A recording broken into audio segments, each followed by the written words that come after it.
हे जे command and control centre या ठिकाणी सुरू केलं आहे, मी असं म्हणू शकतो की देशातलं एक आधुनिकतम अशा प्रकारचं कमांड अँड कंट्रोल सेंटर या ठिकाणी आपण केलेलं आहे.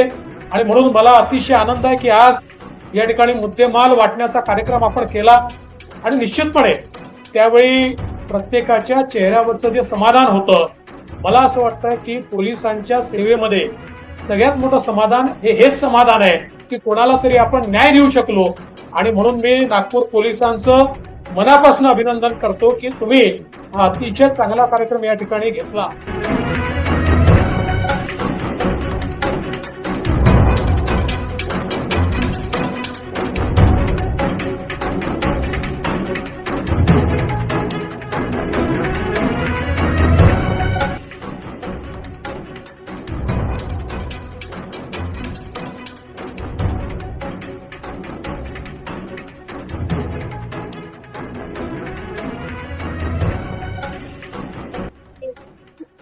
तिच्या आयुष्यातही स्वतः करता वेळ काढून नवीन नवीन शिखरं पादार्पण करणारे 2 अधिकाऱ्यांचा या ठिकाणी आपण मान्यवरांच्या हस्ते सन्मान करणार आहोत.